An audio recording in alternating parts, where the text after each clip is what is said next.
Magandang umaga po muli sa mga giliw kong tagapakinig ng ating channel, Ateista ng Pilipinas. Kumusta na po kayong lahat? Ako po si Mang Atyong at ito po ang ating radio podcast, ang boses ng mga Pinoy ateista sa buong mundo. Naririto po ako para maghatid ng mga tamang kaalaman o impormasyon, mga bagay-bagay na pinagbabawal o hindi tinuturo sa ating mga eskwelahan sa Pilipinas, partikular sa usaping may Diyos ba wala. Dahil dito, ito ay ating advokasya o katungkulan na ibahagi ang mga kaalaman na ito para makasiguro tayo na ang ating mga kababayan ay hindi maloko ng mga organisadong simbahan o mga peking grupo ng reliyon na nanghihikayat at magbibigay ng mga maling impormasyon, lalo na sa ating mga kabataan na walang kamuang-muang tungkol sa mga bagay na ito. At sa gayon, sila ay makaiwas at magkaroon ng balanseng karunungan at makagawa ng tamang sariling desisyon sa pagpili ng kanilang paniniwala sa buhay. Sa huling episode, may isa tayong tagapakinig na nagsasabi sa akin na bakit ang mga sinasabi ko dito sa podcast ay nakakiling lamang sa Katoliko.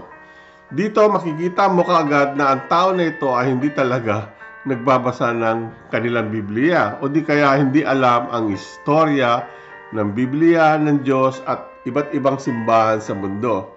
Makikita rin natin na ang tao na ito ay miyembro ng isang reliyon o simbahan o kaya isang pastor. Ang masama, hindi alam ng tao na ito na galit ang Diyos sa mga tao na sumasanib sa anumang simbahan o grupo ng reliyon o di kaya naniniwala sa mga sabi-sabi ng mga pastor.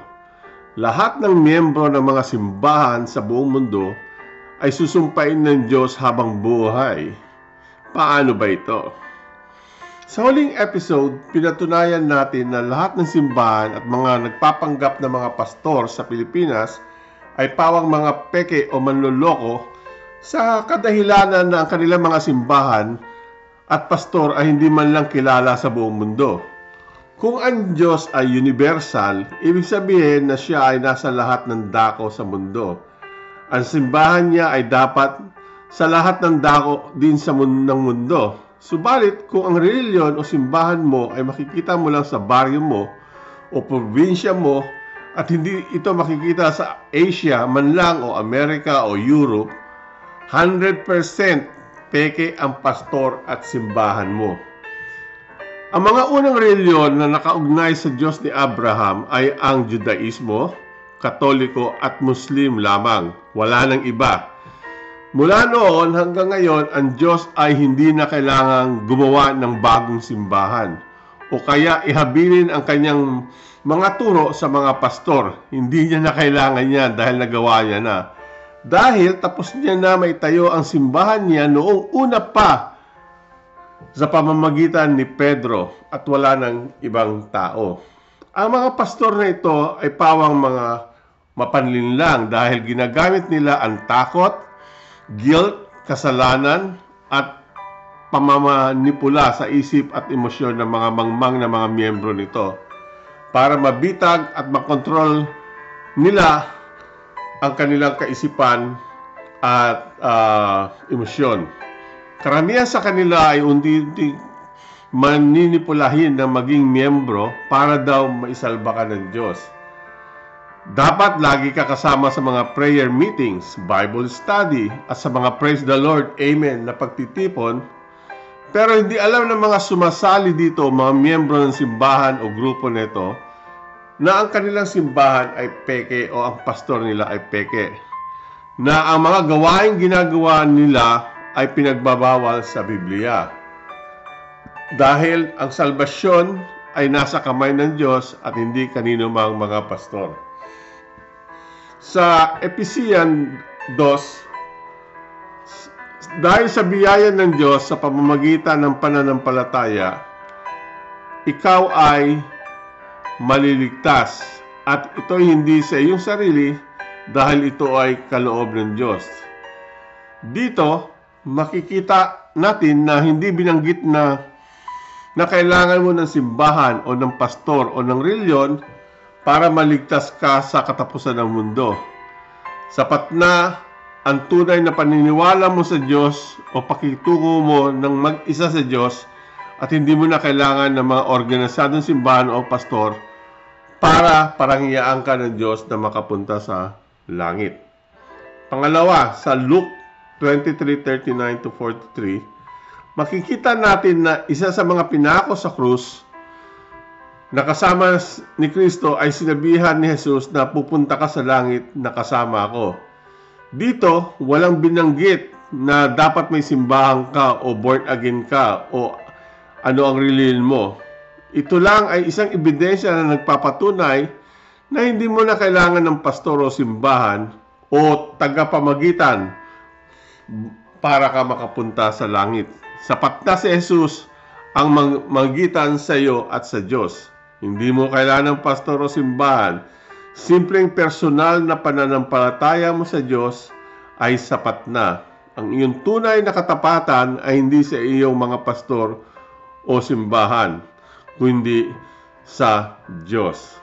Ngayon, sa John 6:37, sinasabi nito, "Sino man ang lalapit sa akin, ang iyong Diyos ay hindi kailanman ko tatanggihan."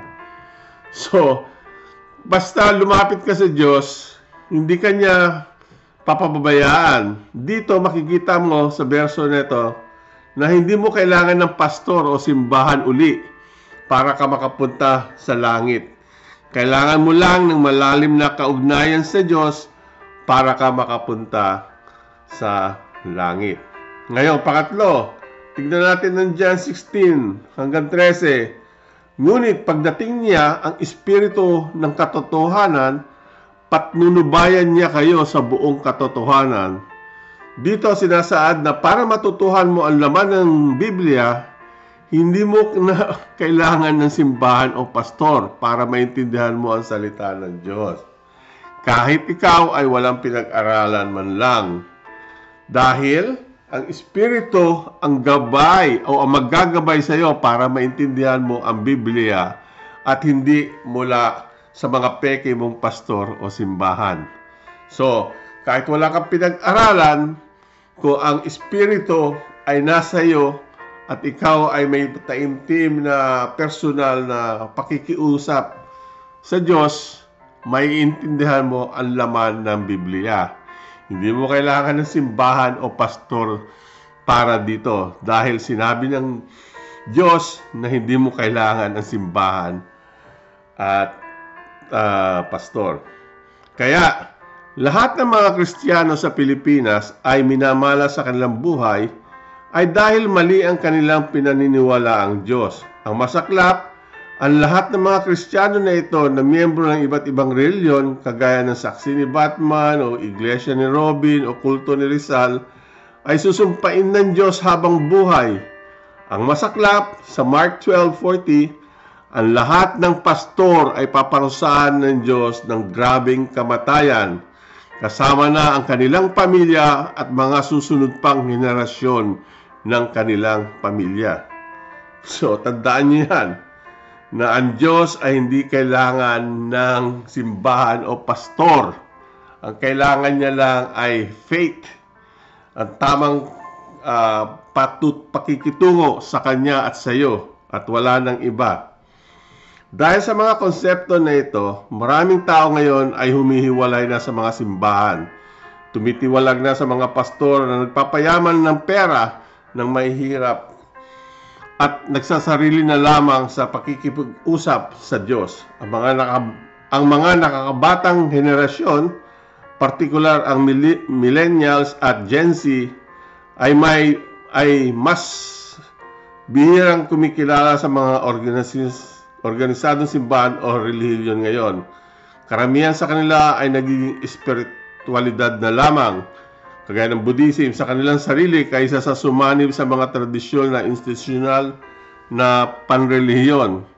Karamihan sa mga kabataan ngayon ay mga matatalino na at nakikita nila ang mga simbahan ngayon ay pawang mga extortionist o mangingigil ng pera ng mahihirap.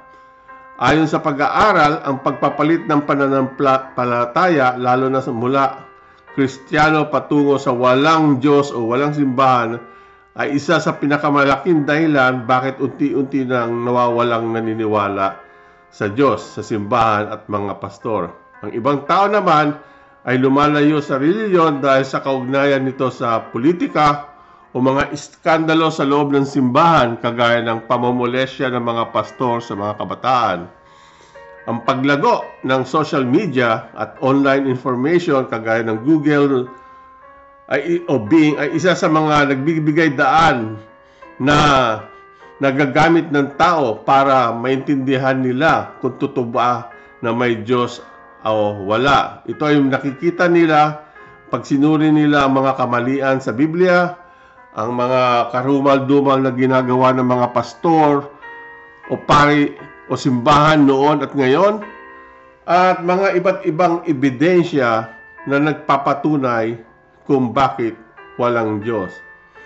Dahil sa unting-unting pagbaba o paglubog ng mga simbahan, reliyon, ng mga Kristiyano, ng mga grupo ngayon, dumadami na rin unti-unti ang pagdami ng mga ateista sa buong mundo.